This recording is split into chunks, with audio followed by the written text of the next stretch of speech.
So tonight's seminar is also things that we can do ourselves.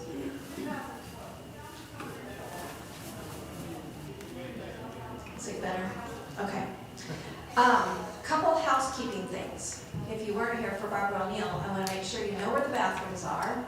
So when you go out the back doors here to the sanctuary, if you take a left, past all the items for sale, and then on the right-hand side, you'll see a small hallway, and there's bathrooms right there. If those are filled and you don't want to wait in line, we have 2 bathrooms downstairs. So you take the stairs, which are off the entryway there, down through the dining room and into the seminar room. You'll see them off to the left. So that's a bit of a walk. You get a few steps in doing it, you know. But there are other bathrooms there, okay? And then if you need assistance afterward getting to your car, it's dark out there, so please let one of us know, and we'll get someone to go walk with you to your car, okay? So there are future seminars that we have planned. We're working on some more that are going to be exciting, but they're not, we don't have a date yet, so I'll just keep it in the bag until we know more about it. But we have, after this seminar, in January, we have the herbalist and naturopath, Lee Willard, coming. And he'll show us how he makes salves and some tinctures and give us some good information about herbs. He was here a couple years ago, and I really enjoyed what he shared. He recently was invited to go to Johns Hopkins University to lecture to them. So we are very privileged that he'll be coming to Rogersville. And then there's a Nedley Depression and Anxiety Recovery Program. It has been said that it is the best in helping you recover from depression and anxiety. So that may interest you. And there's an introductory class for that that's free of charge, also in January. And then we have an Unlock Revelation, the book of Revelation in the Bible, in March.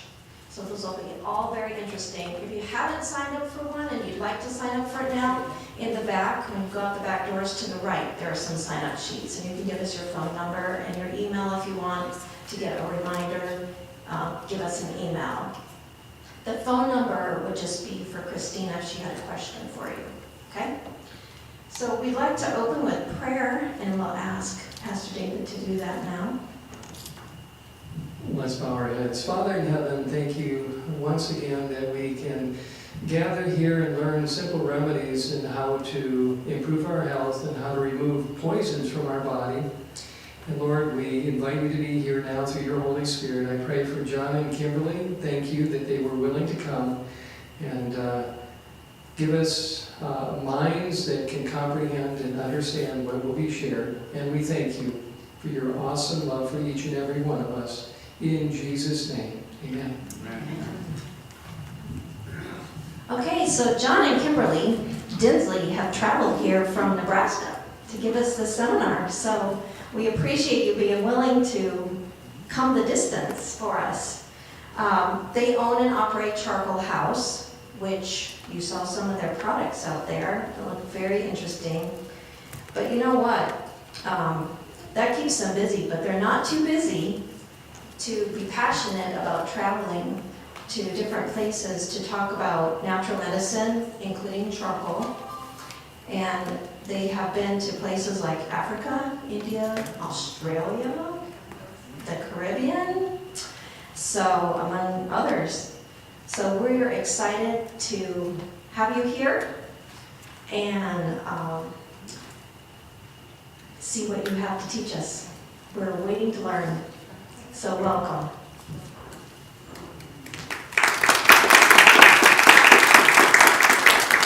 So, am I audible? You can hear me? Yes. Okay. Well, Kimberly and I are both pleased to be here with you. The last time we were here, there was a scheduled meeting for a Friday evening, and I didn't make it. I was so sick. I was on the floor retching and retching and retching. And so, but we had a natural remedy, thankfully. And it did help. definitely, because I was here the next day and we were able to proceed.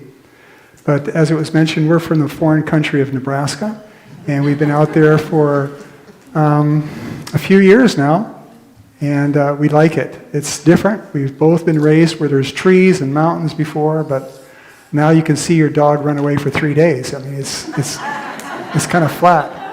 But we enjoy the sunrises and the sunsets, and we're glad to be here. On the way here, I'll get there. But you can see on the screen here, we have the title of our program is Medicinal Charcoal, God's Humble Doctor. And I really do believe that it is a God remedy. And as we go through the program together, I think you'll see that it fits that title very well. It was mentioned that we've been fortunate to live and travel in different countries. And it works. It works everywhere. In fact, it works in this world and out of this world. And we'll tell you a little bit more about that. But 20 years ago, almost 20 years ago, I decided to write, out of the blue, I decided to write a book on charcoal. No, actually, a doctor friend of ours, Dr. Agatha Thrash, who is the former medical examiner for the state of Georgia, and also a board-certified pathologist. We knew each other for quite a few years, and she suggested that with all these anecdotal stories on charcoal as a medicinal, that we ought to do something about it and write a book. And we did. Kimberly and I spent the winter almost 20 years ago. She kept the wood stove stoked, provided meals, and I would write, and I had never written a book before. I'm a carpenter, plumber by trade. And Kimberly will introduce herself, but we were in the trades, and suddenly we were sitting down writing a book, and it has completely altered our life. It's changed our life, and we believe for the better, and it's given us this opportunity to travel and share with people here in this foreign country and abroad as well. It doesn't matter who.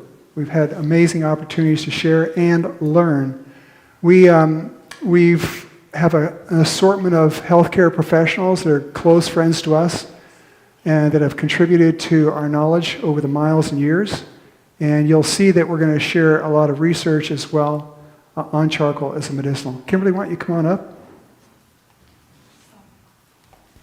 and tell us a little bit about you. Where are you from? Okay, so I'm originally from Minnesota. He didn't tell you that he's from Canada. That's how he refers to America as a foreign country. Speak up. It's good. It's on. Okay, here we go. Speak Okay, up. thank you. Okay, so like he said, by trade, I'm a seamstress and also a sales rep. I did that for some time as well. Really enjoyed that before we got married, and we moved to Nova Scotia, like he said, and wrote the book. And it's been amazing. I just remember there was a gal down in the States who had a charcoal business, and she loved the book. And so she wanted a bunch of them, so we sent her so many cases in exchange for some charcoal. And it was like $2,000 worth of charcoal. And we just like, what are we going to do with all this? And he started putting it on programs, and we couldn't believe that it was gone. And we have learned so much ourselves, okay? So we have amazing stories in the book. And then since our business progressed and everything, you'll hear the stories tonight about charcoal and how very real it is and how very simple it is, and you will be amazed.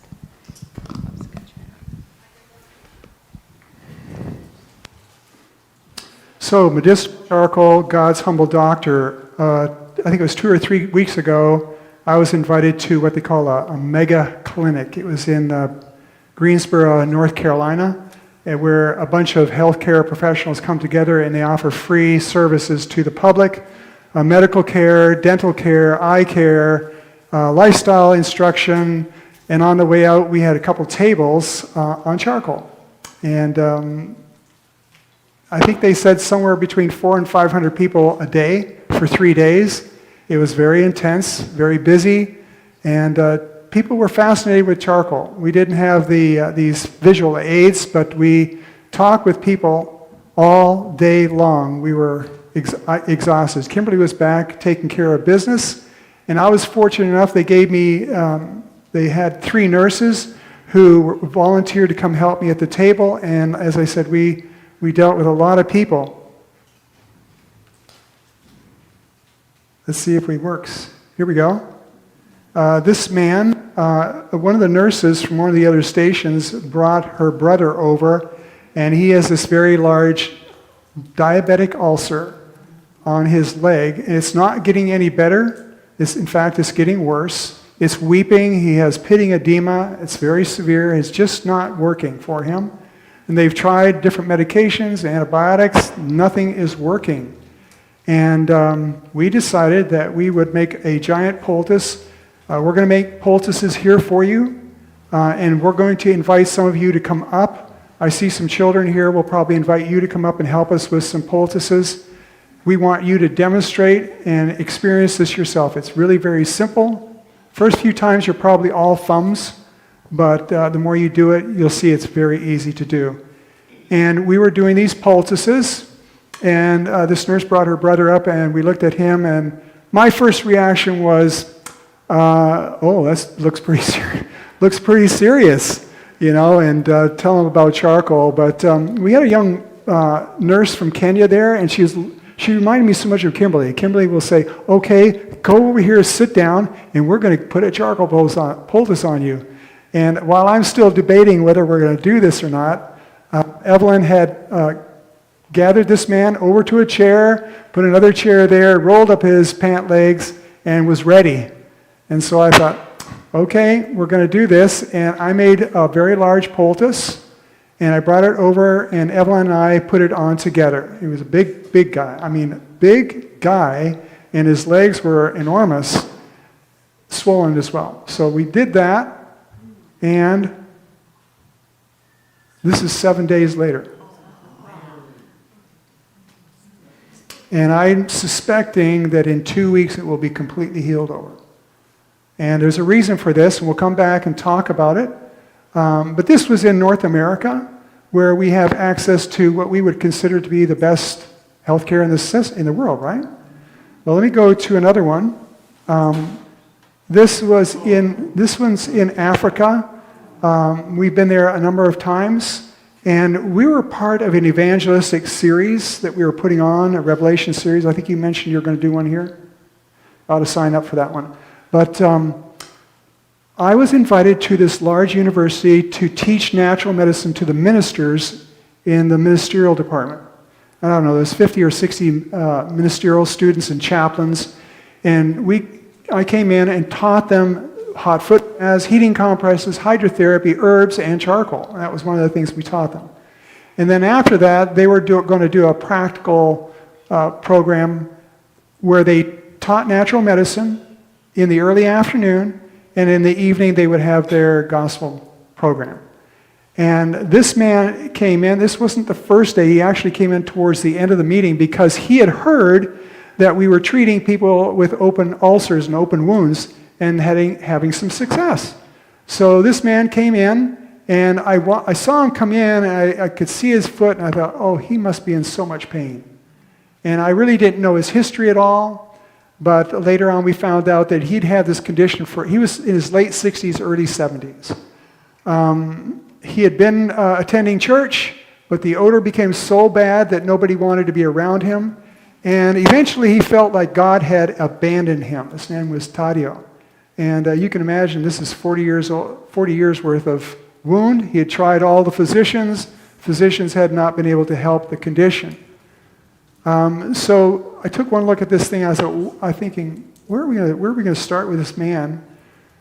So while I'm thinking, we soaked his feet for about an hour in warm water, while we conducted we were doing other treatments and other remedies. And he was soaking his foot, and slowly the skin became a little bit softer, right? So then one of the nurses, HIV is very prevalent in Uganda, first and second cause of death there. So it's very common. We were trying to be as careful as we can. And one of the nurses was willing to wash his wound. I don't think he didn't have HIV. He was just this nasty infection. And we put it up there, and she bathed it, took off a lot of the dirt. It was scaled in dirt. It was really noxious wound.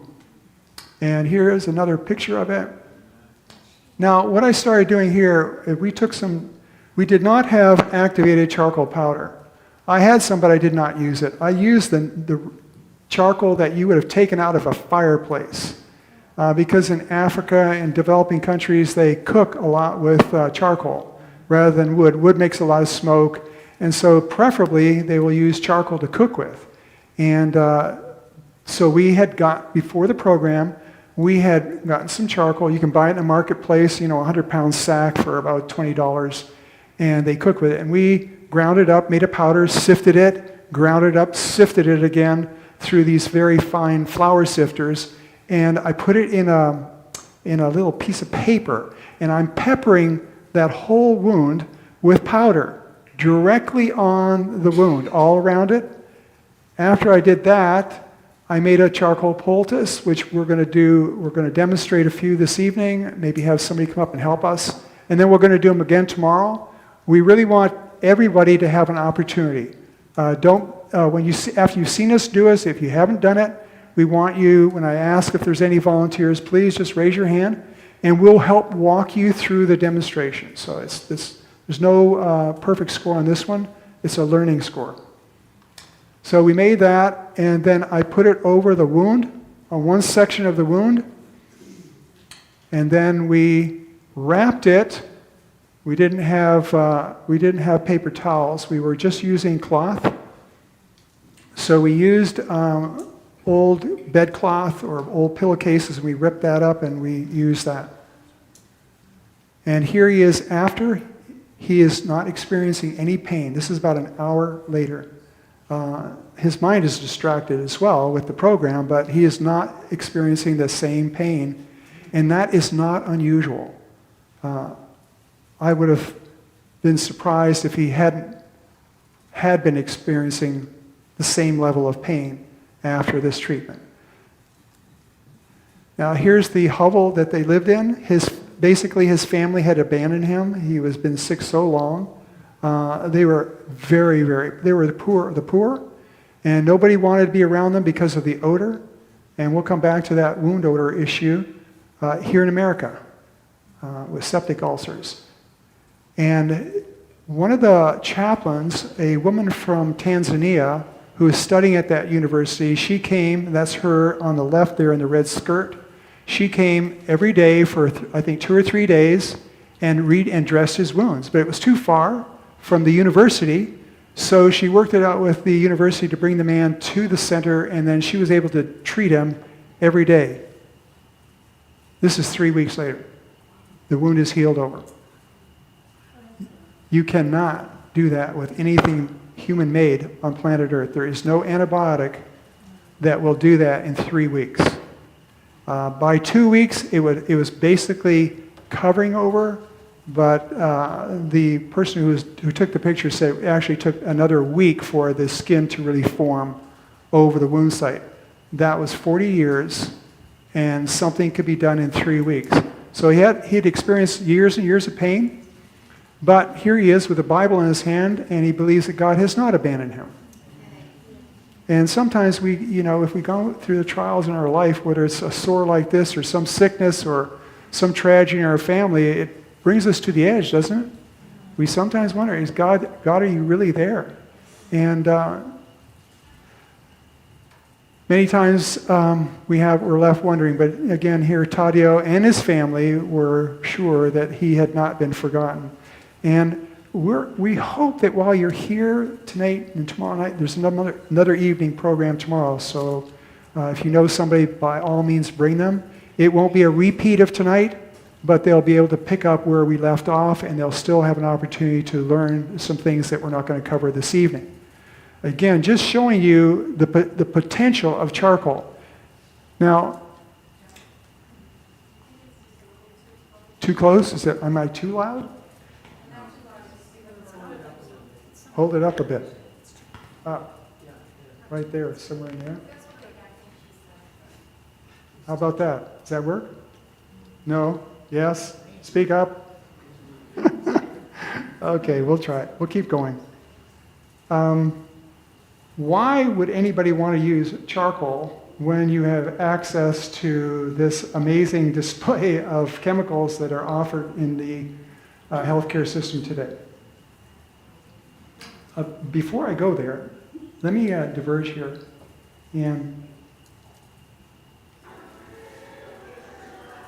this is actually was filmed when I was doing this. This is at the meeting in the afternoon.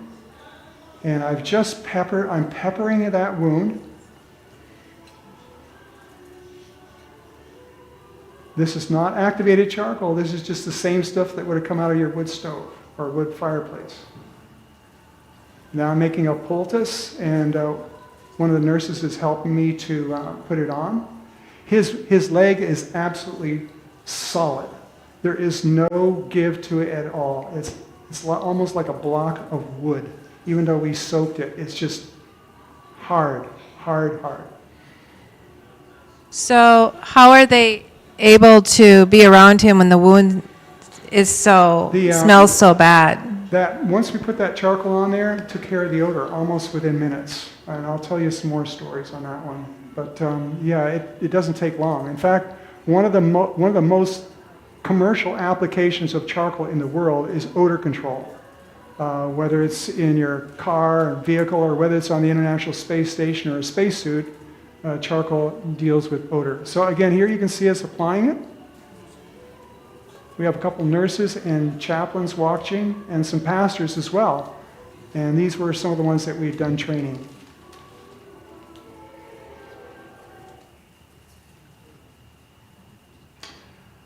Actually, this charcoal program is part of a larger program that we usually put on called You Are the Gatekeeper of Your Health, You Decide.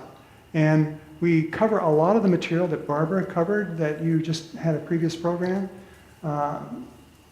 We've been in Australia, now she's in the United States, but she used to be one of our customers.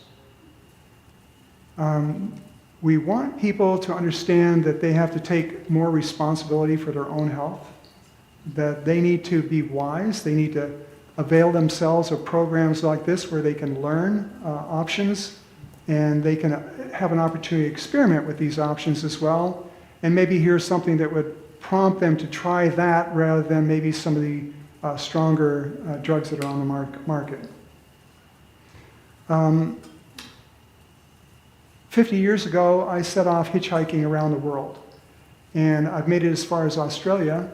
Still have to make it to New Zealand. I've been to the North Pole, I've lived there, and I've lived in South America and different countries and worked. And when I was in Central America, I'd wandered into, actually it was a Seventh-day Adventist mission. And I knew nothing about natural medicine. And the doctor and his wife nurse were board-certified physicians from California. He had a dispensary where he could have chosen any drug he wanted to that was available. And but this man and his family were big into natural medicine. And one day, I decided to stay there and learn what I could. I was used to modern medicine. I checked out of higher education university, and I decided to hitchhike around the world. So I stayed there in another place in Central America, and I was learning natural medicine. When I came back through there 2 years later, the doctor gave me this book, Ministry of Healing. You can see it's been patched up a few times. This book has been more places in the world than probably a lot of the people here in this room. And it's underlined. I read it a couple weeks ago, again, returning from another program. And I'm always fascinated by this book. And if you don't have this book, Pastor, please meet with the pastor here, and he said that he can get you one of these books. To me, it's probably the most practical and spiritual book that I've ever read on medicine. And later on, I worked with different, as I mentioned, healthcare workers. I studied as a physician assistant, did that program, lifestyle medicine, and so forth. But it's a very valuable book. And there she said, the author says, natural remedies, pure air, sunlight, abstemiousness, or self-control, rest, exercise, proper diet, the use of water, the trust in divine power. These are the true remedies. Every person should have a knowledge of nature's remedial agencies and how to apply them. And so you're going to have Dr. Lee Wellard's coming as a follow-up. You definitely want to see him. Again, how you can use these natural remedies that are available. Does anybody know what smartweed is? Now, I'm not talking about what you may think I'm talking about. I'm talking about smartweed in your garden, the weed. Does anybody really know anything about it?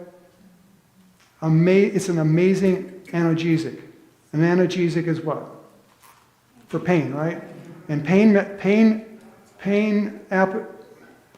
is such a big market for pain medication, because whether it's lower back or whether it's a swollen ingrown toenail or whatever it is, people are dealing with pain from the top of their heads to the soles of their feet. And smartweed, which grows out in your gardens here, and most people don't recognize it, is a potent analgesic. And when it's mixed with charcoal, it really works like a charm. So the author here is talking about hydrotherapy and herbs. She doesn't mention charcoal in the book, but I know from reading some of her other material that she was a great fan of charcoal. There are many ways of practicing the healing art, but there is only one way that heaven approves. God's remedies are the simple agencies of nature that will not tax or debilitate the system through their powerful properties. Pure air and water, cleanliness, a proper diet, purity of life, and a firm trust in God are remedies for the want of which thousands are dying. Yet these remedies are going out of date because their skillful use requires work that the people do not appreciate.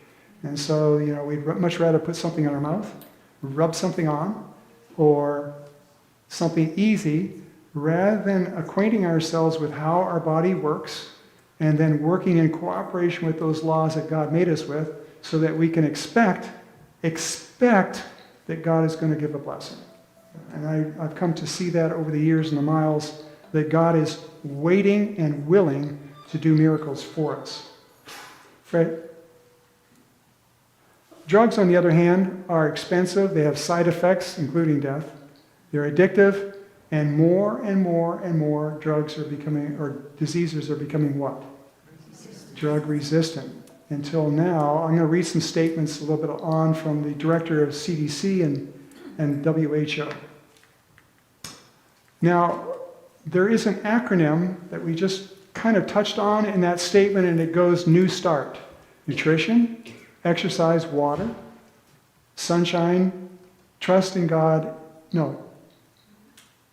New Start. Temperance, there we go, I'll back on track. Air, rest, and trust in God. New Start. But I've worked in different countries, and I was living and working in Nepal a number of years ago, and you just can't translate any kind of English acronym into another language. It doesn't work, right? You can't translate anything into another language and have it mean the same thing. So in this case, somebody's come up with the idea of 8 doctors. And it has really caught on well. As I said, Kimberly, it was mentioned that we've been in different countries. And whatever the language, we can always take my 8 doctors with us. And we can leave with you, in your country, in your language, 8 doctors to stay in your village while we go back to our home. These 8 doctors are going to stay with you in your home, in your village, and they speak, guess what, your language. And it works really well. They're universal doctors without borders. I worked in Nepal. Everything was either up or down. There were very few places that were level. And you kind of cherish them in the trail, that we were about, depending on which way you went, it was anywhere from 3 to 5 hours hike in to the clinic that we were working in. And we passed this local ambulance on the way out. So this guy is heading to the nearest paved pothole road to catch a bus to the nearest hospital, where he's going to camp out for at least a day outside before he's going to be seen by a doctor. And this is not unusual. It's typical. On the other hand, here in America, we have this very sophisticated healthcare system, and you would think then that with the availability that we have, and it's not unusual in our programs to have EMTs and doctors and healthcare professionals, and And they're fully aware of the amazing potential of the system, but they're also familiar with the handicaps. And we're seeing more and more healthcare professionals looking for options that they can start off with. And part of what's driving this is that the community is becoming aware of options. And when, I think it was the NIH, National Institute of Health, did a survey, fully 25% of healthcare professionals are open to the idea of using an alternative medicine if you ask them. Just ask them. And there's a good chance they'll say something like, well, look, we can try this. I don't see how this would harm you. I really don't know much about this, but why don't we give it a try? And so when you're working or you're cooperating with your healthcare workers or professionals, ask them. Say, I've learned something. Would you be open to trying this? Nothing ventured, nothing gained. The doctor of the future. Everybody has heard about Thomas Edison. Maybe the young ones haven't, but he said the doctor of the future. Where are we? We're in the future. We are where he was talking about. The doctor of the future will no longer treat the human frame with drugs, but rather will cure and prevent disease with what? Nutrition. Hippocrates said, let your food be your medicine and your medicine be your food. Well, I met the doctor of the future in a market in Uganda. This is the doctor of the future. And she is displaying her different medicines that you can eat. Good nutrition, right? And Barbara, I know Barbara would have gone into this probably extensively. It doesn't hurt you to be reminded, but we're not going to talk about doctor nutrition here. This falls on you to do your research. Don't trust Barbara, don't trust me, and you really can't trust the internet. So you've really got to, you've got to navigate the internet carefully, wisely, because there's all kinds of options out there that can make it extremely confusing. But I really do believe that God will guide your mind if you have a sincere desire to learn and use these natural medicines. It reminds me of a story you may have heard about a little girl lost in the woods, in the jungle, and she got lost and she did not know which way to go. And as she was in her dilemma, she saw up in the tree this pink cat. And doing what a lot of us want to do when we're lost, we want to get out of our predicament, right? And so she said, would you tell me, please, which way I ought to go from here? Now that makes sense. I'm not sure about asking a pink cat, but I see a lot of people talking to their cats.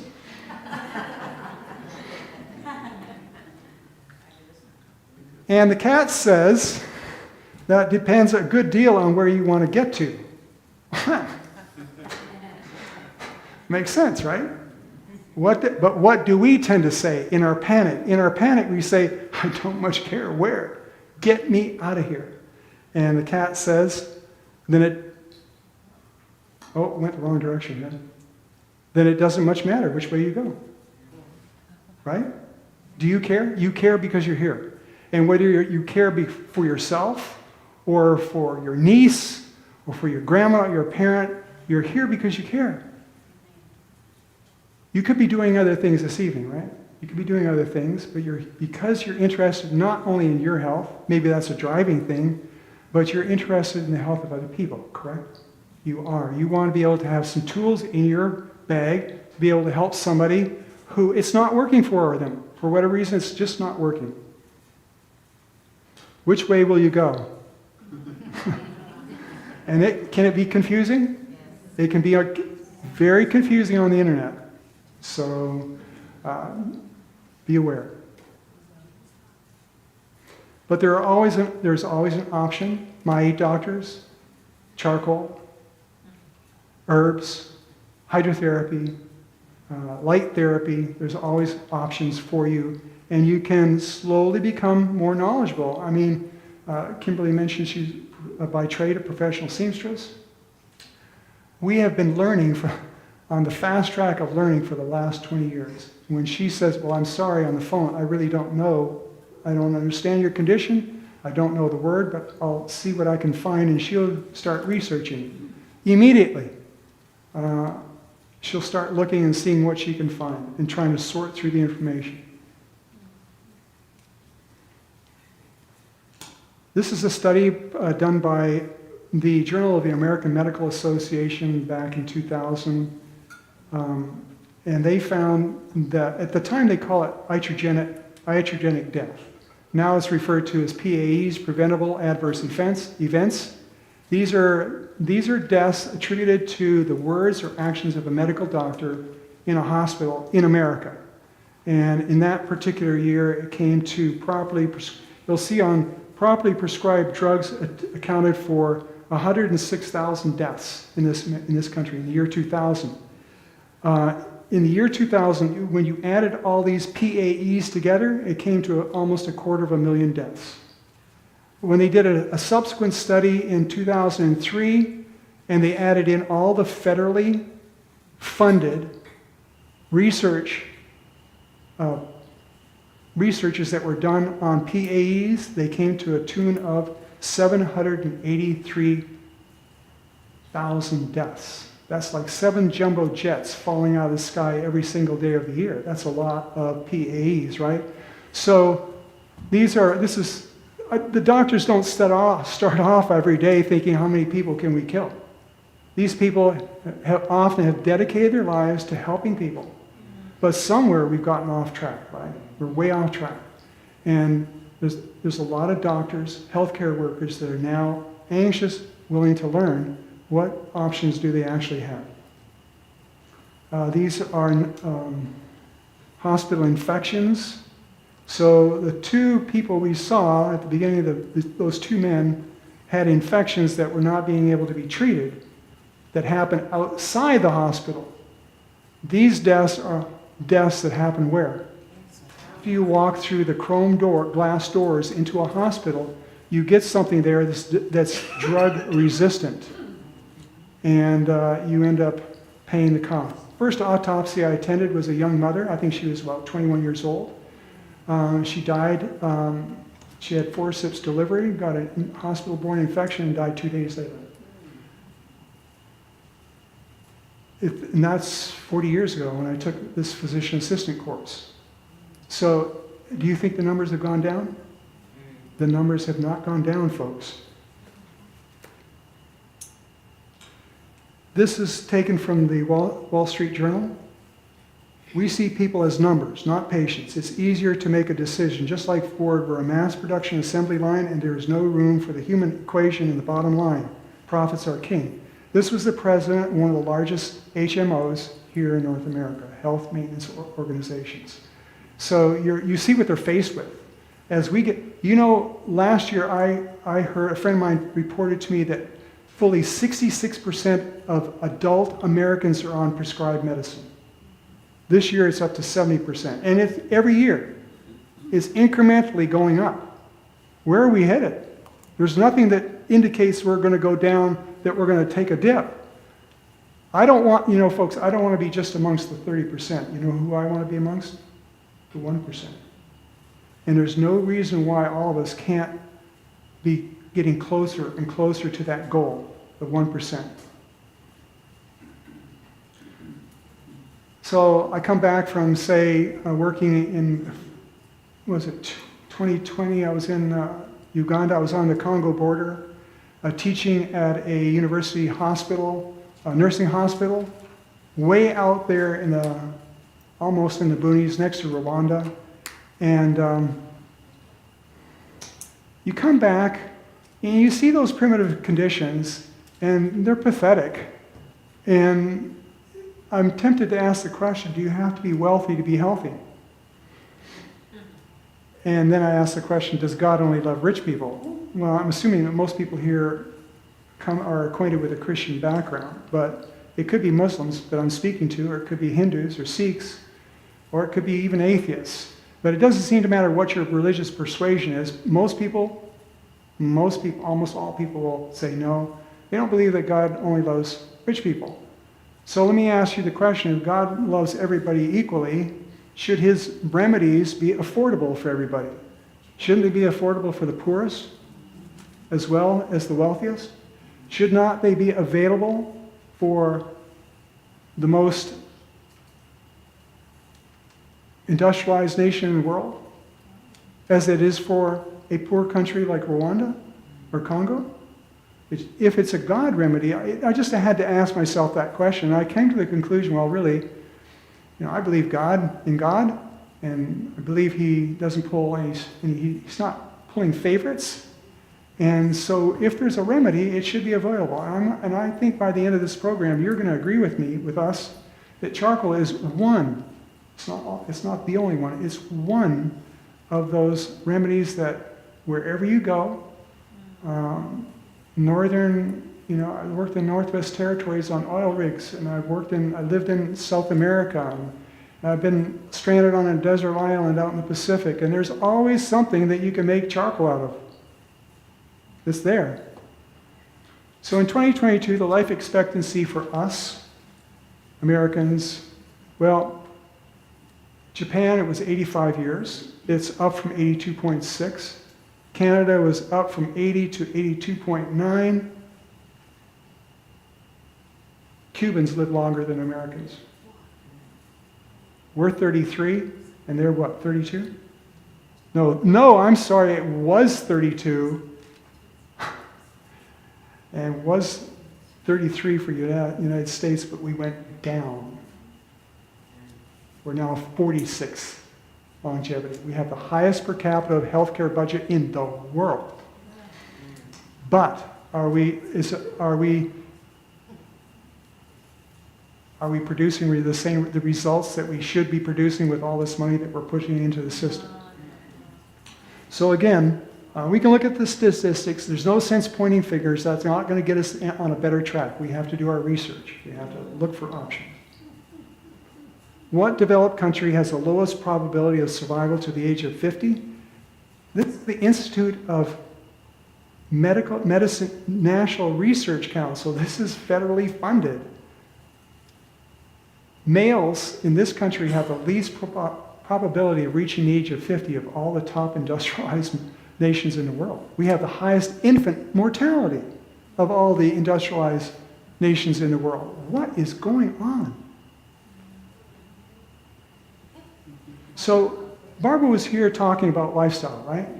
I'm assuming she covered lifestyle, right? It's a big subject. And a lot of people talk about heredity, but heredity oftentimes is what we're inheriting is the lifestyle. We eat like they ate, and so we get the same problems that they had. But lifestyle really does pull the trigger. And it's sort of, we're loading our healthcare budget up with a predisposition to get sick. And we need to change our lifestyle because we may talk to you about hydrotherapy or herbs or charcoal, and you might see amazing benefits. But if you don't cooperate with the laws that God made you with, what's going to happen? Sooner or later, things are going to start being chipped away at the progress that you've made because you haven't come on board with the laws of your own being. So we want you to be healthy. We want you to prosper and be in health, even as your soul prospers. And so that's why the pastor and the church here invited in Barbara and other speakers who are, you're not going to get tired of this, but so you need to get used to hearing, you need to take care of your health. You need to be, one of the books that we sell, one of the few books we sell, other than ours, is a book titled Be Your Own Doctor. It's written by a friend of ours. She's an Amish woman, and she wrote this title, Be Your Own Doctor. She's written some other ones as well. We have to be our own, right? Be your own plumber, carpenter, minister, lawyer. She's Be brethren. your own. Not Amish, she's brethren. Brethren, I'm sorry. She's brethren. But nevertheless, the principle is universal, right? Learning to take care of ourselves. The fourth leading cause of death in America is due to the adverse effects of properly prescribed drugs by doctors and hospitals. That's the JMA, Journal of American Medical Association. This one also coming from the JMA in the, I think this was a Johns Hopkins study, if I'm not, no, this was a Harvard Law School, stating that the number one cause of bankruptcy in this country is medical debt. The upper middle class group who think that their healthcare insurance plan will cover them whatever they get. Doesn't matter what they get, their healthcare will take care of them. And they're the ones who end up with these debts that completely break them and throw them out onto the street. This is a proton accelerator, an amazing piece of technology. It fires up protons and knocks out cancer cells. It travels down a fiber optic cable, and it can knock out cancer cells without making an incision. That's pretty amazing, wouldn't you say? But you cannot put one of these things in your back pocket and clear customs when you're going to Kenya. It just won't work, right? It's amazing technology, but on the other hand, I say you can take the proton maker and he will go through customs wherever. And you can be, in New Age you have something called channeling. I think we can be a channel. I think God is more than willing to use us, whatever our education is or lack of education. We can be, and Kimberly, she could spend a week here telling you one different story after another because she's willing. And I always appreciate that when I see people who, I'm hesitant, I'm more on the skeptical side. I want to weigh this over, I want to think about this, but oftentimes while I'm still thinking, she's got their shoes off and their socks off, and she's got their feet in a hot foot bath underneath the kitchen table, instead of back at work where she and our worker should be. She's taken them up to the house and put their feet in hot water to diffuse a headache. We need to be willing to be used. So what are we talking about? We are talking about the lowly charcoal. Everybody's no confusion here, right? We're not talking about some chrome machine or proton accelerator. We're talking about charcoal. It's amazing. Why would you want to use charcoal? Well, let me ask you the question. Why does the U.S. military have charcoal in their first aid kits?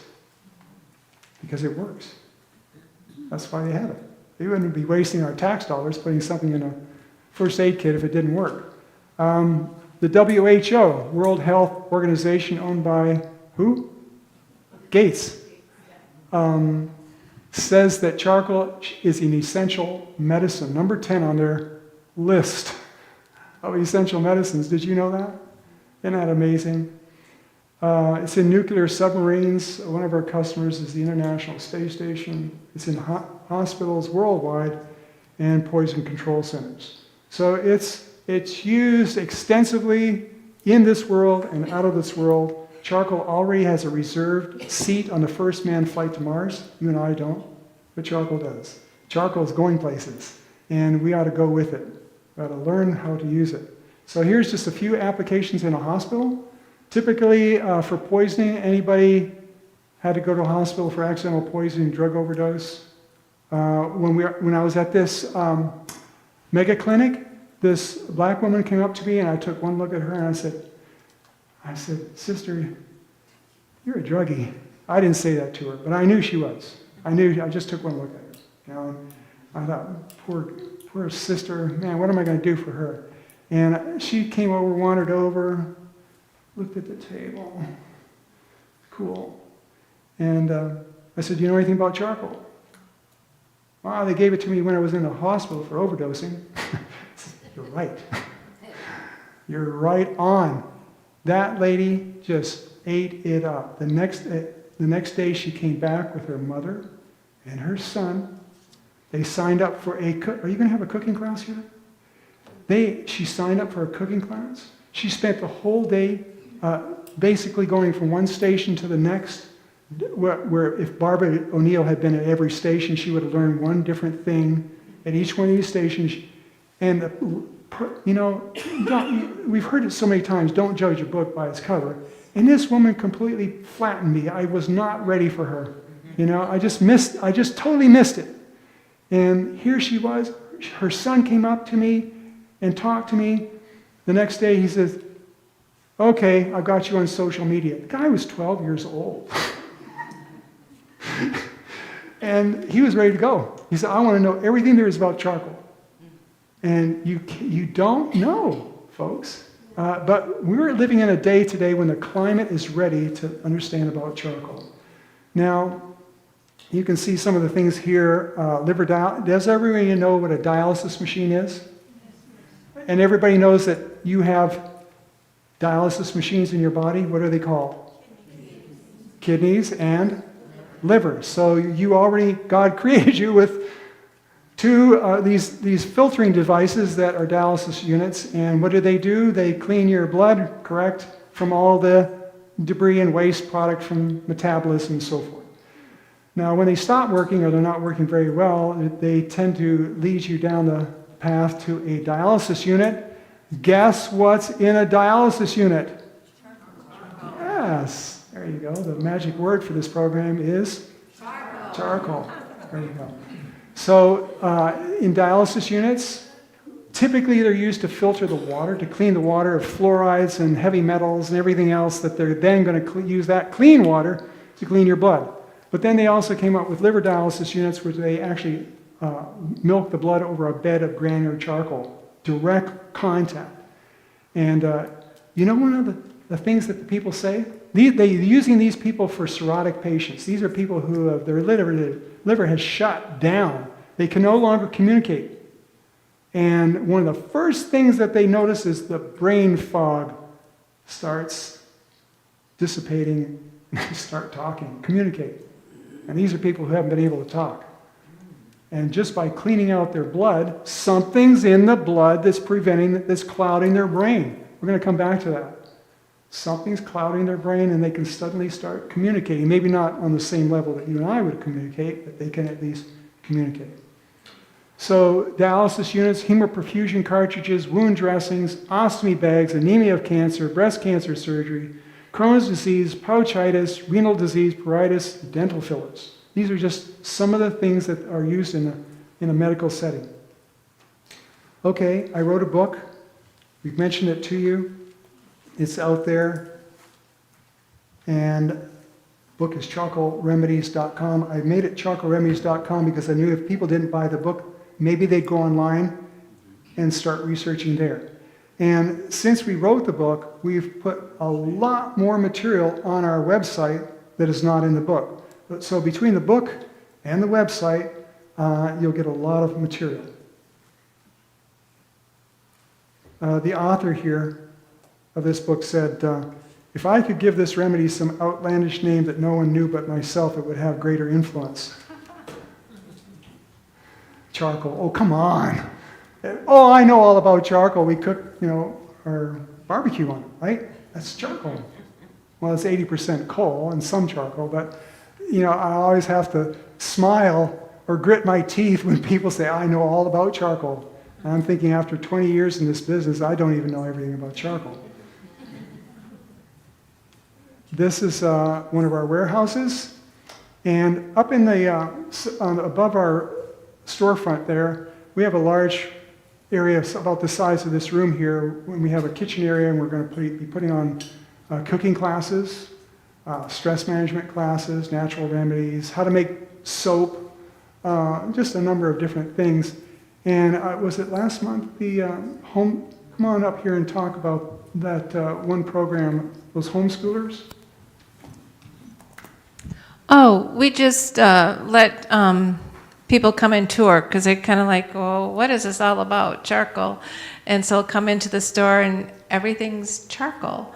And so there was a mother there and she just brought it home to her homeschool group. And we had, at least 20 kids there, and it was really a lot of fun. So if you're in our area, just feel free to stop in. We'll be happy to give you a tour and just share our many stories we have. There's a book out there as well that has stories on animals, and it's really easy to share on animals because it kind of keeps us out of the limelight. If you can see this huge wound on this horse that healed over, maybe it'll work on you too. So, is there anything else? Okay. So we're right on the main highway. The longest highway in the United States stretches from coast to coast, and it happens to go right by Charcoal House. So we know the next time you're going to Nebraska, you'll stop by. A disclaimer. We have to make this disclaimer. So we do not believe, now you'd think this is kind of strange coming from us, but we do not believe charcoal cures any disease common to man or animal. Charcoal is a natural remedy that does neutralize, adsorb, and or remove thousands of different biological or man-made poisons from the body, allowing the body to better heal itself the way the Creator designed it to.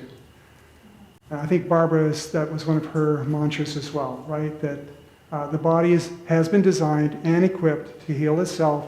If we can remove those obstacles, then the machinery will kick in, right? And it will start doing what it's there to do. And that's to keep us going, healthy. You're going to come up against some expert naysayers. I don't know. I won't go there. They'll tell you that charcoal absorbs essential nutrients, minerals, and vitamins. Now, we would not have been able to argue with them intelligently, except it's our business. So we know what the commercial industrial applications of charcoal are, and we've learned that charcoal just really has no affinity for minerals, period. I mean, you can put it in a water filter and it will take out, you will take out arsenic and these other heavy metals, but minerals it really doesn't like. It'll take out a little bit of iron and copper, but really it doesn't like to. It just would rather choose something else. Now, as far as the vitamins are concerned, we're going to talk about that, and that it does not compromise vitamins uptake at all. Did you have one on sheep? Did you? Well, Dr. David Cooney was really the big kahuna when it came to charcoal. He was a chemical engineer, and he was absolutely fascinated by it. And he's written a number of books on it. He has now since passed, but they did a sheep study, okay? And this is longer than most drug studies, and it was 6 months. And so they tested the blood, the urine, the hair, everything they could on the sheep. And what they did was they gave, 5% of their food intake was activated charcoal. And this was, just to prove what charcoal doesn't, remove from your body. And so every month they would test the sheep. Every month the results were better. Their blood work was better, everything. That sheep just kept getting healthier and healthier and healthier. So when people will tell us, oh no, and when we say adsorbs, it is what we mean, not AB. It doesn't adsorb, the nutrients and the minerals. We'll say, well, can you just show us the empirical evidence that proves that it's doing it? That it's actually, because actually we can show you that it's not, just by empirical studies. And are you going to cover the rats at all? Okay, so it's just absolutely amazing. So charcoal will absorb almost most drugs, okay, but there's a psychotropic drug called lithium that it doesn't touch. And why is that? Because it's a salt, and so charcoal won't touch it. Very good. So yes, while there are thousands and thousands of man-made and biological chemicals that charcoal will absorb, there are those it will not deal with, and you have to look for some other means of removing it from the system. Maybe you've heard that charcoal wears away dental enamel, and you have to be very careful that you don't wear your teeth away by brushing with charcoal. And we've been in different countries where folk medicine people will say, oh, excuse me, my grandparents used to get us brush our teeth with charcoal. And same way here in America, indigenous Indians used to brush their teeth with charcoal. And you would think something abrasive like that would have some effect on the enamel.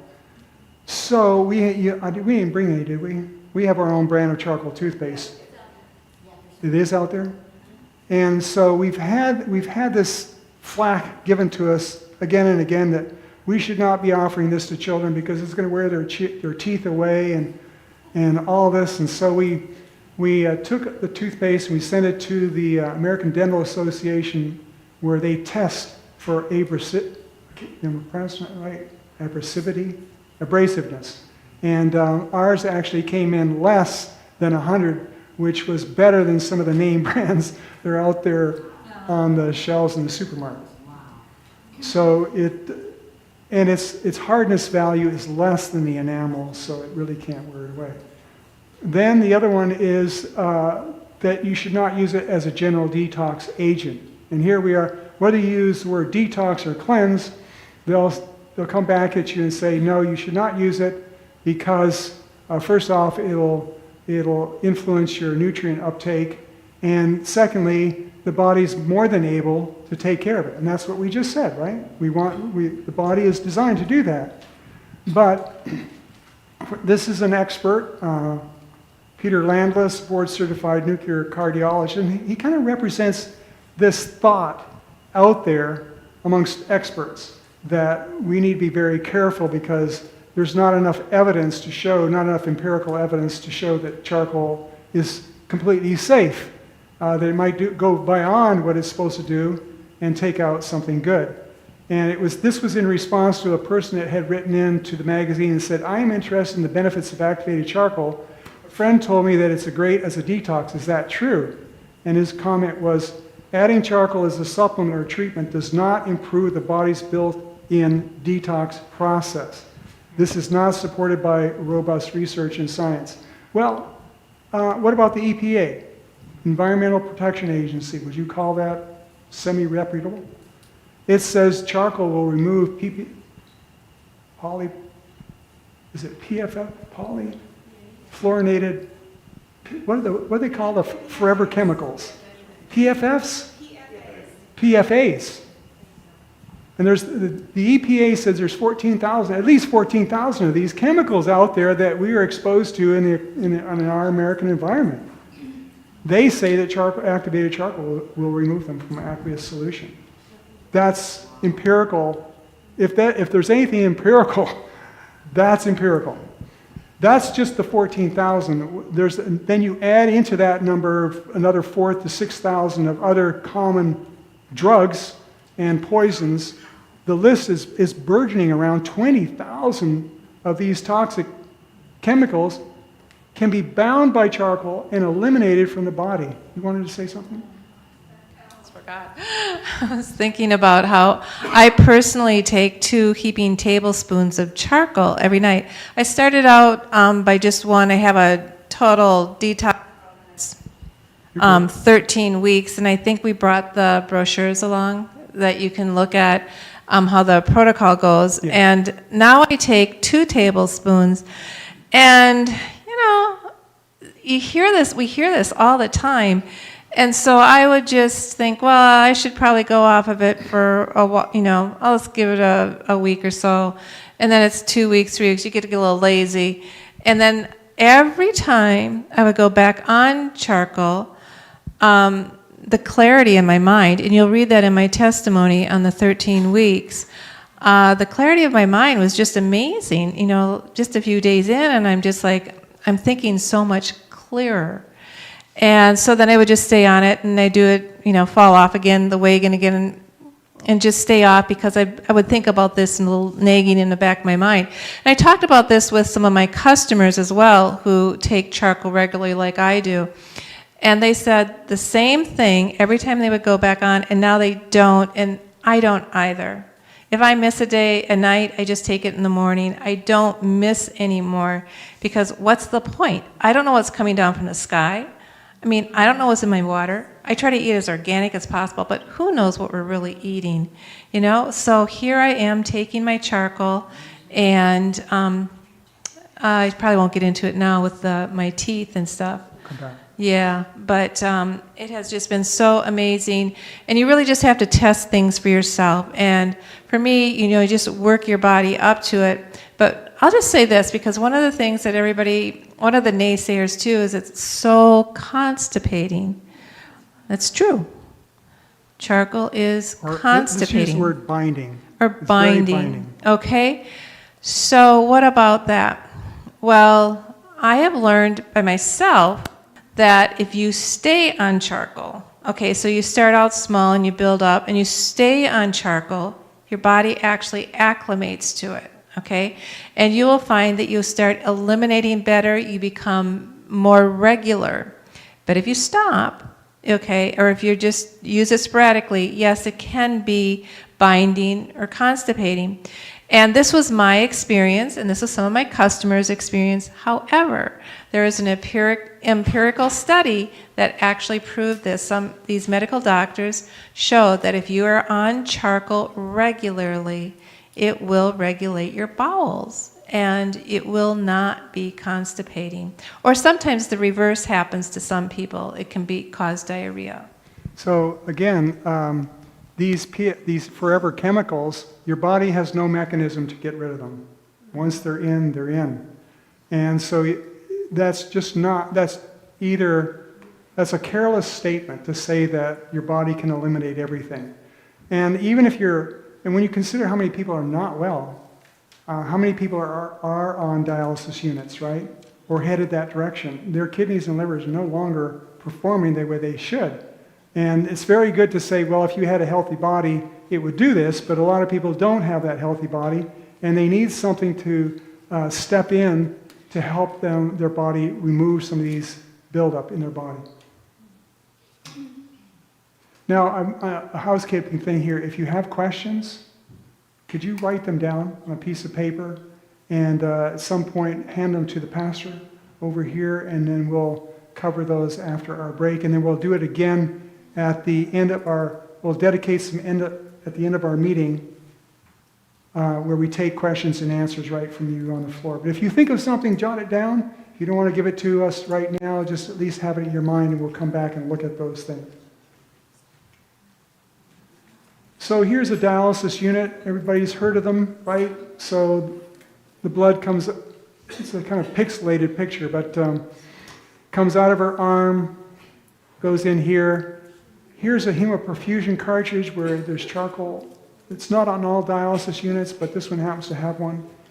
And the blood is purified with the charcoal because this person's kidneys are no longer performing.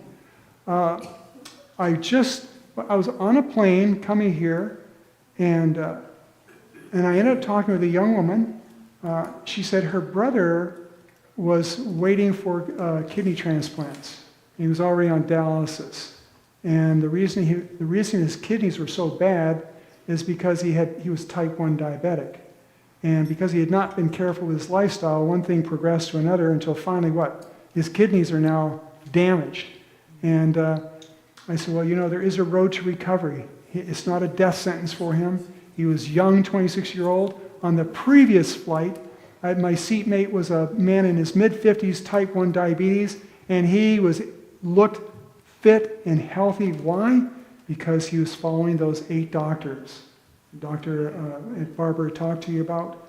So he was already on a preventive lifestyle program, and even though he had this handicap, he was still very active, well into his 50s, and he did not have renal failure. Huh? How about Dr. John?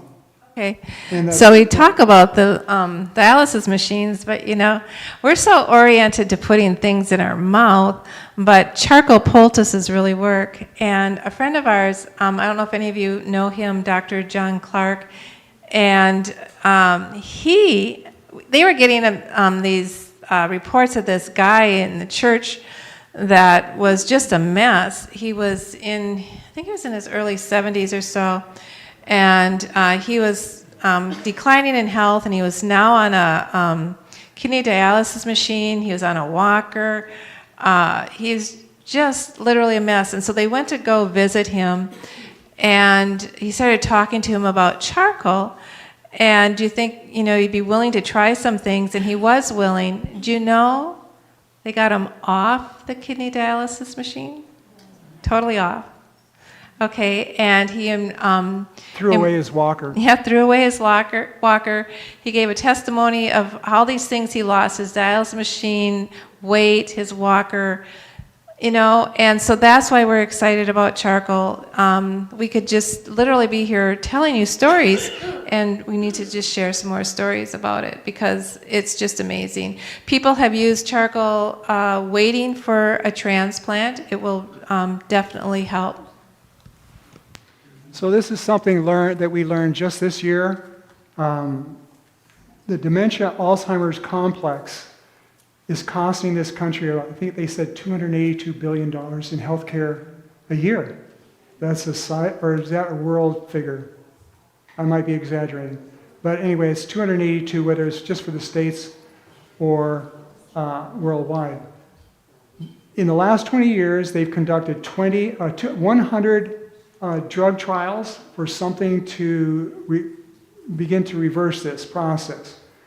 And the latest one was in 2023. It was after 6 years, Roche, which is one of the largest Swiss pharmaceuticals in the world, had been working on one of their products, and they thought it was hopeful, but last year they agreed that their drug was no better than the placebo. Of the 100 drug trials that have been performed in the last 20 years, they've all failed. The only two that had any degree of success was something like 0.6% success. I don't know how you measure 0.6% success. But anyway, even essentially those were not what they should have been. Well, because of our business and because of that we interact with developers of different research and development, drug companies and so forth, this developer contacted us because he was working on a simple remedy for children who are born with this liver failure condition that don't usually survive the first year. And this man was convinced, this doctor was convinced that a charcoal product would help to extend the lifespan and quality of these small children. So he had become acquainted with charcoal in its development for cases where there's liver failure. Well, he contacted us and he said, "Would you be interested in following me on this thing?" And I said, "Well, we're not really in that ball game. It's the big guys. We're a small guy." So they had just finished this project. 6 years failed, almost $1 billion, and the FDA rejected them. But in talking with the researchers, get this, they agreed. They felt that over-the-counter activated charcoal, OTC, not prescription, would be a potent remedy for the dementia Alzheimer's complex. Wow. Isn't that amazing? It just staggered me. And then he's given me all the research. He's laid it all out for us. He said, so I'm supposed to write an article on this as soon as we get back from this trip. And Kimberly had mentioned brain fog. It's all tied together. It's amazing. Yeah. There's a reason. There's a reason in our body why this is happening. It's amazing. So several years ago, I had on the lower half of my mouth, I had all my mercury amalgams removed. And I went to a special doctor. I was supposed to be really good with this and blah, blah, blah. But anyway, sometime afterward, I was starting to have brain fog. And this is really weird because you can kind of maybe see this with dementia patients who are just in the beginning of it. I started to accept it, and it was just really strange. And one day I was at work, and one of my employees was she's become a dear friend of mine, and she was getting frustrated with me. And she finally said, "What's the deal? You're getting Alzheimer's or something? You keep repeating yourself." Well, I was in this huge fog. And she said that, and it was like a slap across my face. And I just left. I left work. I went home. And I just started, detox and cleanse. I just started drinking cup after cup of it that day. I don't know how many I drank. I mean, I just kept drinking charcoal all day long. I'm going to tell you, this is a fact. And I was feeling better by evening. In 3 days, my mind was so clear. And this is before this doctor figured it out. And that's a fact. And so I just thought that was pretty cool. And then after that, I decided to do a formal detox, and it's not my program. It was this guy that had come up with it. He worked a lot in Vietnam, and he had a little clinic in the States, and he was not a doctor, but he had a little clinic, and he used charcoal to detox people. He literally saw a street druggie get clean with charcoal, got his mind clear. And so this is pretty exciting that the medical community is truly coming on board, and plain old activated charcoal. So here we have this, he's invited us to be part of submitting a funding program to the FDA for $2.5 to $10 million to study charcoal and its effects for dementia, Alzheimer's complex. You know, it's kind of rewarding after all these years, and then you hear an expert say, "Oh, it doesn't. We don't need this added benefit from charcoal." But and then we had this one guy. He is a physician's assistant, and he was over a number of I think it was 3 nursing homes. And they had this one patient in particular that would just really cry out and just couldn't get him to quiet down once he started going. And finally, he just took a large charcoal poultice, laid it over his forehead and eyes, and in 15, 20 minutes, he was calm, you know? So, and then I don't know where you want me to stop, because I can just go into... you won't hear me say it very often. Go ahead. Oh, okay. So, but you know, the eyes are so connected to the brain, right? Uh-oh. And we have amazing stories on charcoal for the eyes. Probably the very first story that we ever heard was a gal called to order charcoal from us, and she asked us if we'd like to hear her story. And I said, well, sure. And this is how we ended up getting to know Dr. John Clark. Anyway, she had this rare eye disease called pars planitis ocular inflammatory disorder. And basically, it's a sentence that you're going blind. She went to one of the top doctors, I believe it was like in Boston, and he gave her some steroid drops, okay? And so she did those, and she went back, and her eyes were worse, actually. Okay, and so then he gave her a prescription for chemotherapy. And as he handed her the prescription, he said, you probably will go blind. And her mom, who's an RN, was waiting for her. And so as Amanda's sharing this with her mom's kind of freaking out. And she says, Amanda, please, just don't take it. Let's just search around and see if we can find something more natural to use than this. Let's just start there. And Amanda she was only 28 years old, young married woman, kids. And she just prayed and said, God, you know, if you don't let me go blind, I will just do anything for you. And so anyway, in her research, Amanda's mom found Dr. John Clark. And Dr. John Clark said, Amanda, I want you to do these 4 things, okay? I want you to go on a raw foods diet, not forever, just let's clean up your body. I want you to remove all the sugar from your system, just refined sugar, not fruit or anything, but just the added sugars and stuff. And I want you to increase your pure water intake. And now I want you to use charcoal poultice over your eyes. And so like at night, she would do hydrotherapy. She would do hot and cold over her eyes, and then she would place a charcoal poultice over her eyes and sleep with that all night long. And then in the beginning stages of the disease, she was doing that throughout the day as well. But after the 24 hours, she was looking at lights, and she wasn't seeing halos around the lights. And she thought, well, that's really weird, because she thought it was normal to be seeing halos around lights. Well, her eyes started to improve. She could feel the improvement. And one of the things, or doing the charcoal poultices as much as she was doing them, okay, the whites of her eyes got extremely white. And do you know that when you are toxic, you could have blue eyes, but your eyes could become brown? And we've had people that have shared that their eyes got browner or bluer or whatever from using the charcoal, okay, because it's removing those toxins. So she felt herself getting better, and lo and behold, when she finally went back to the doctor, he said to her, "The beast is gone," and he dismissed her. And she said, "Wait, don't you want to know what I did?" And he said, "Well, yeah, you used the chemotherapy that I gave you."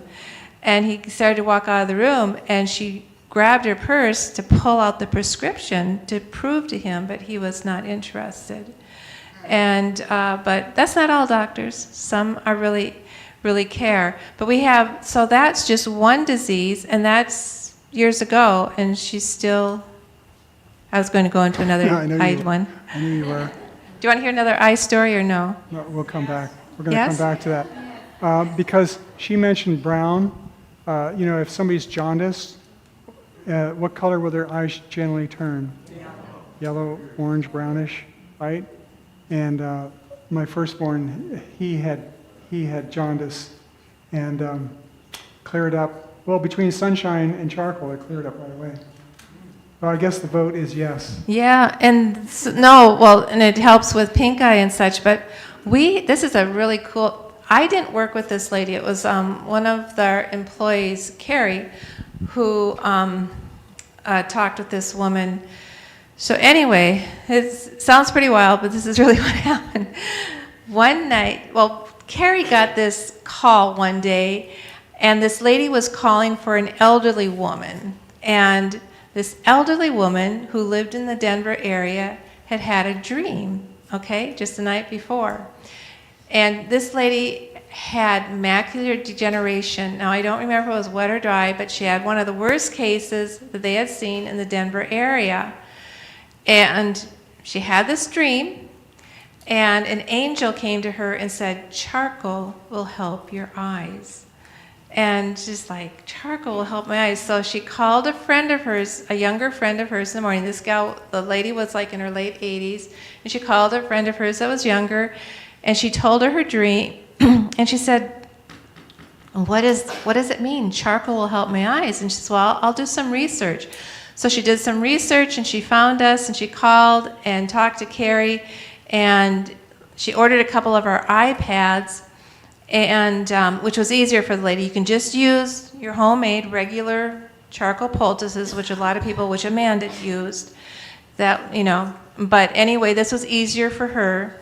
And so she bought a couple of those, and it turned it around completely. Yeah. And so in her late 80s, okay, it turned it around completely. And so it's helped with glaucoma too. There was a woman, her eye pressure was at 24, 26. I always think I'm exaggerating. I remember going back and looking, and it was just really high. And she didn't want to wear the poultice at night.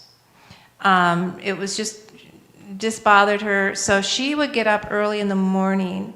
And so she got up and she wore a very wet, moist poultice over her eyes for 2 hours every single morning without fail. And the next time she went back to be checked, her eye pressure was down to 12. Okay? And so even if you don't have an eye condition, I'll tell you that making a charcoal poultice for your eyes is so soothing because we're being bombarded with so much radiation and stuff. And did you know that charcoal actually can absorb radiation? Okay, it's my turn.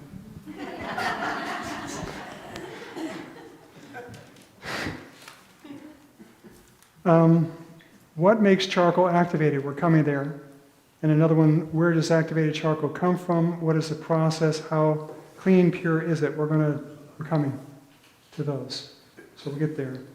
Do capsules work as well as powder?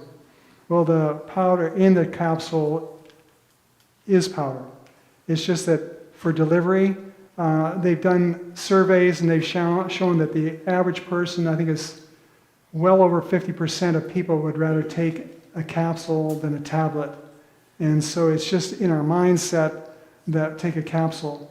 One thing you want to always make sure that when you take a capsule of charcoal powder, or any capsule for that matter, is you want to you want to wet the throat first, right? So it's the capsules. I'm not done yet. Oh, I thought you were.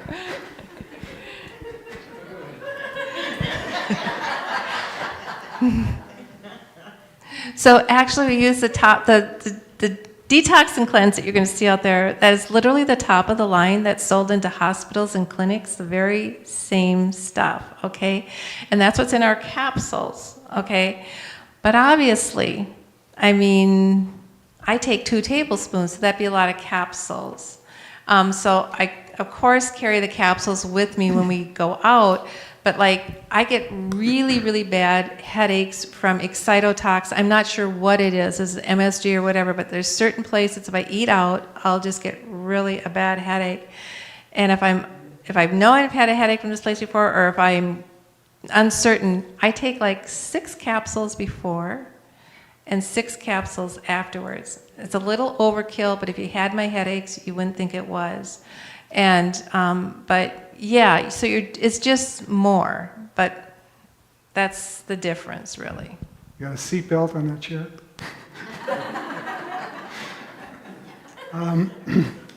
If you take a child to the hospital, one of these young children to a hospital for accidental poisoning or drug overdose, they're going to probably give them a single dose of 25 grams. That's 2.5 heaping tablespoons. For an adult to be 50 grams, approximately 5 tablespoons. It's a lot. It's more than they probably need, but since the doctor does not know what the drug is or the poison is, they just want to make sure they've given them a lot. Now, Kimberly's mentioned these large amounts that she takes. I take charcoal. I'm on the other side of this pendulum. I take charcoal when I feel I need it. And that last time we were here, I felt I needed it. You know, I had this terrible retching and vomiting and diarrhea, and I took a lot of it. Well, you like But to use the otherwise- tablets, though. This is not planned. It just perpetuates itself. Well, you like to use the tablets, and a lot of people do. We have a nurse who was working, and this was long before COVID. This was like probably in 2010, whatever.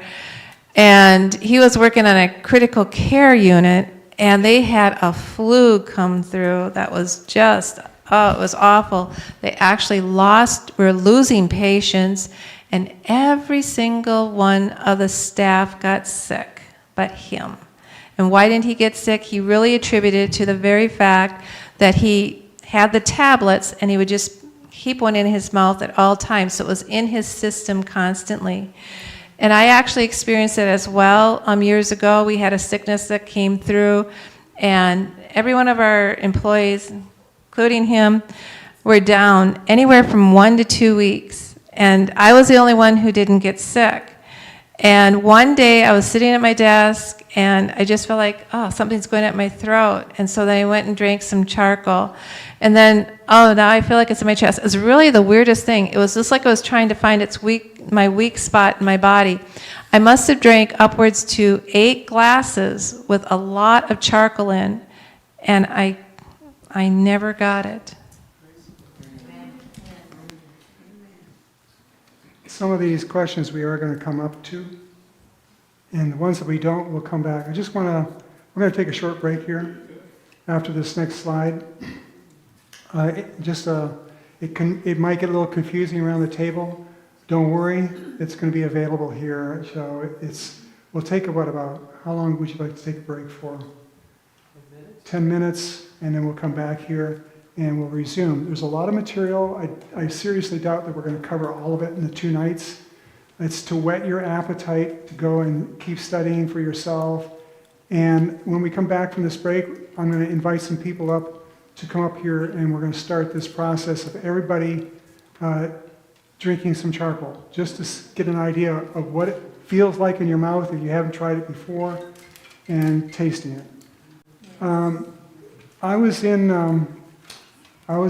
Uganda the beginning of January, I think it was March 2020, where I got out probably a couple days before the flight restrictions went in, and I came back. And then later in the year, once again, because of our business, we get we get a lot of information that we otherwise would be totally unaware of. And Rice University Medical Center, University of Texas Health Science Centers, McGovern Medical School, Texas A&M Health Science Center, they all began to work collaboratively on a treatment for COVID using what they referred to as inexpensive hospital-grade charcoal. We didn't hear that anywhere on the media, but what are some of the side effects of COVID?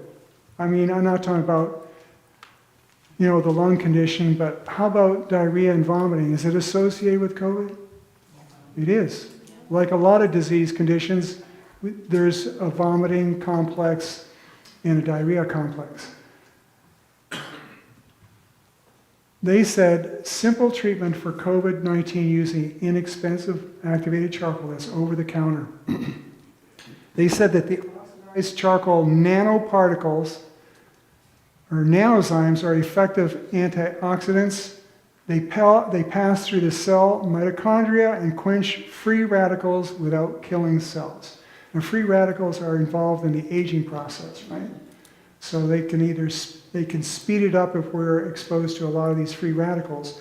But more than that, he went on to the lead scientist said, this seems to be really important to why these charcoal nanozymes work so well in traumatic brain injury and stroke. Sit down, don't get up. She's got some stories. You have to hear it, though. It's amazing. The nanozyme team up with oxygen-containing functional groups that burst up these superoxides. So again, we see this research coming out, but charcoals, they keep coming back when using the word inexpensive.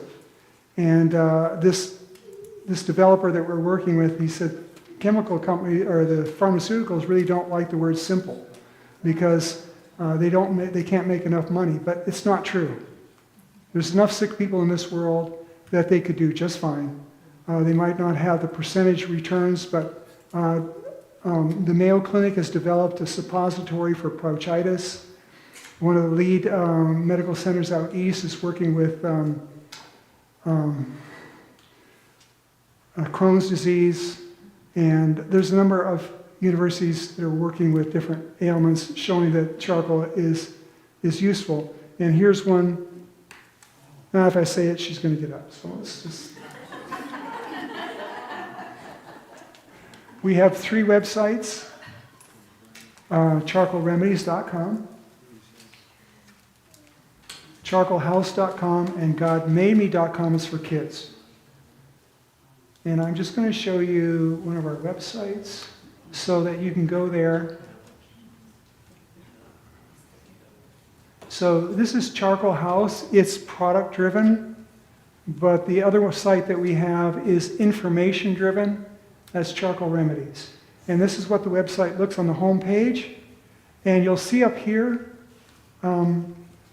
resources. Underneath there's an A to Z that you can look up different health issues and where charcoal seems to have benefited these conditions. There are also videos underneath that. Here's Kimberly in Uganda. We were in a remote village and she's teaching how to use just plain charcoal. And we have lots of stories, why charcoal, and a newsletter. And there's lots of information there that we did not have when we first wrote this book. Okay, I'd like to end with that. And let's get up and do some stretching and walking. And we're going to come back in 10 minutes, 10 after 8. We'll